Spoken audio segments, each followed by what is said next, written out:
Today is National Purple Heart Day, a day to recognize the brave men and women wounded or killed while serving our great country. All right, we're going to honor 6 Purple Heart recipients right now, and they are joining us to share their stories and tell us about the Purple Heart Foundation, which you need to know about. We have Bill Hutton, former Marine and Vice President of the Purple Heart Foundation. Hey, Bill. James Blaylock is here, retired Marine and Secretary of the Purple Heart Foundation. Hey, James. Brian Porter's here, retired Army Sergeant, Master Sergeant.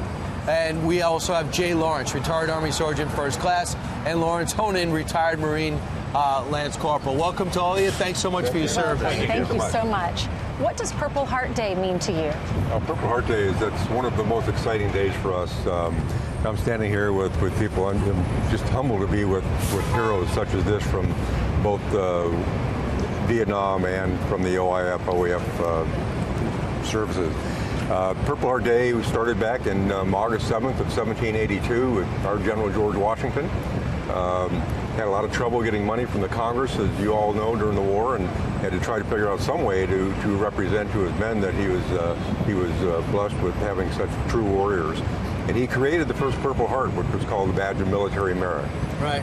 It was cut out of purple cloth and laced binding around it and presented to 3 sergeants from Connecticut. Gotcha. James, tell me your story. I guess my story in a nutshell is having been wounded on the battlefield, in Vietnam, having survived being placed in a body bag and placed in a cooler and revived on the really embalming table, determined that I still had a pulse rate. Wow. Brian, how about your story? I served 26 and a half years in the military. Over 15 years ago, I was struck with an intergalactic explosive device in Fallujah, Iraq. My unit was operating in Fallujah, and as we were departing, the vehicle was struck, and it was the beginning of an ambush. Unfortunately, I took the brunt of the blast, and fast forward to today, I've had over 33 surgeries to put me back together. And I'm now honored to be among these men and women, a part of the Purple Heart. And one of the greatest showings of our military ever, so there must be great pride with that. And Jay? Yeah, I'm actually a 21-year Army veteran, retired, actually served 2 tours in Iraq. I received my Purple Heart during my first tour. Out of a 7-man squad, 5 of us got hit by shrapnel from 2 RPGs.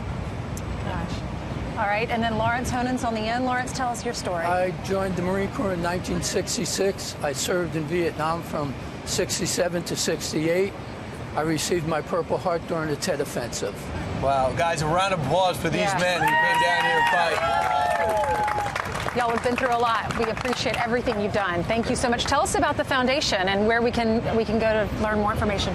The foundation, Purple Heart Service Foundation, is an organization that our basic principle is to help veterans, and the veteran coming from the military, transitioning to civilian life.